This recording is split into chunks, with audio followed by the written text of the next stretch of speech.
So if what we've discussed so far is roughly on the right track, then our conclusion should be you don't know your mind, you don't engage in self-examination so much by introspection. Introspection tells you whether you're hungry and whether you've got an ache in your left ankle, but it doesn't tell you whether or not you're racist. It doesn't tell you whether or not you're sexist. It doesn't tell you whether you're biased towards people who have disabilities, for example. And likewise, introspection doesn't tell you what you think about right and wrong, justice, knowledge, etc. These are things that are not available to introspection so far as we can tell. Rather, you engage in self-examination to determine what your views are about right and wrong by engaging in dialogue and inquiry and debate. That is roughly the things that philosophy tries to cultivate. That's how you find out whether you're an empiricist or a rationalist, or whether you believe the mind is distinct from or identical with the body. That's how you find out what the nature of justice and right and wrong are, for instance, by seeing a starting point, trying out different theories and seeing how they apply to your intuitions with regard to the consequences that they generate. Likewise, you don't find out about whether you're biased by introspecting. You see how you behave in actual or hypothetical circumstances, such as those that are created by an experimental setup. So then introspection should not be identified or confused with self-examination. Self-examination involves looking at what you do in both conversation and debate on the one hand and behavior in response to the external environment. So just as people will say, you don't know whether you like something until you've tried it, seems like we should also say, you don't know what you think until you've, for example, heard yourself talk about a certain topic. And you don't know how you view certain other people until you've seen how you behave towards them in situations where the going gets rough, where tough choices have to be made. That's when we show our true colors, it seems to me, and I think it seems to much of the philosophical tradition that sets its face against, at least, a Cartesian way of thinking about self-knowledge, which seems to focus on introspection. So that's one important point that I think is worth dwelling on for a little bit and letting it sink in on your own thinking. A second point is the following. Suppose you find that you are not happy. You go to Project Implicit and take the test, and you find you're not particularly pleased about the fact that you do seem to harbor some implicit biases. Well, given that these biases are not things that you can determine by introspection, what can you do about them? Is it possible to change them? Well, this is a topic for contemporary discussion. There's research going on right now about how to make changes in your the implicit level of your mind because they're not consciously accessible.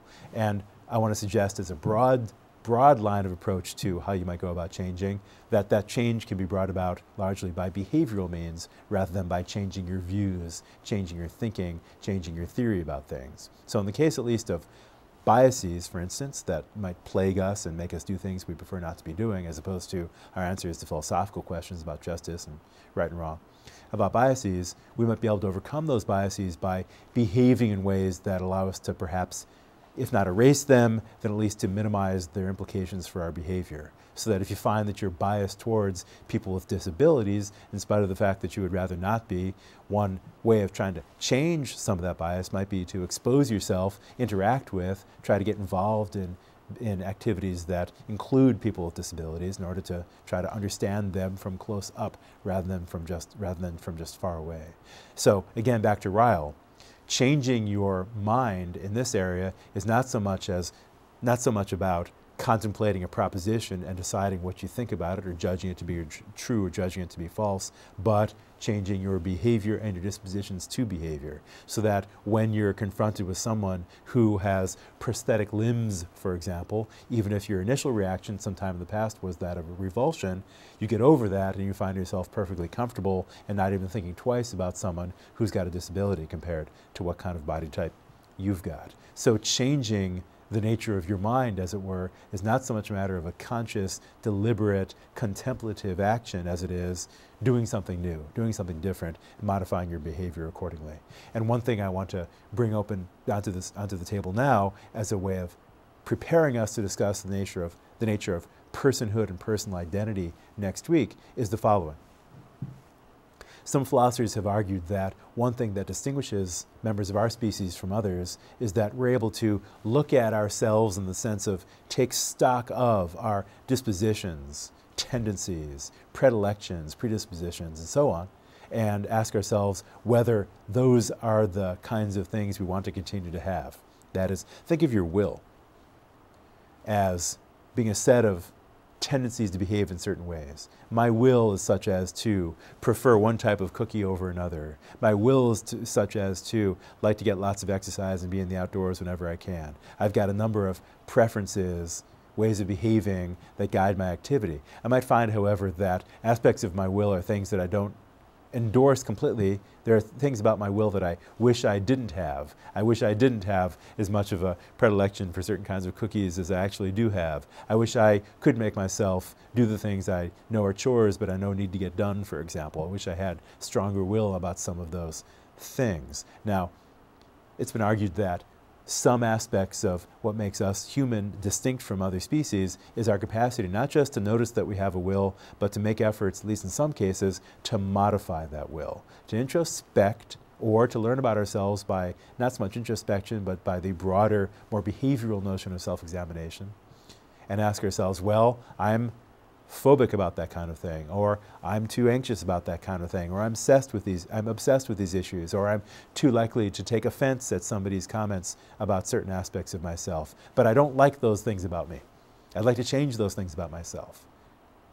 Some philosophers have argued that you can go about changing those aspects of yourself by exercising freedom of will, in the sense of changing your will, changing the will that you have that guides you to behave in the ways that you do. This is a change that might be painstaking, might take years, but is one that's worth the effort. Just as, if you recall, Pascal said, look, I can't, even if you accept my wager argument as being convincing enough to show you that it's rational to believe in God, I can't just make you expect that you can snap your fingers and become a theist. But what I can do is ask you to surround yourself with theists, get rid of your non-theistic ways of thinking, including your books and your music, etc.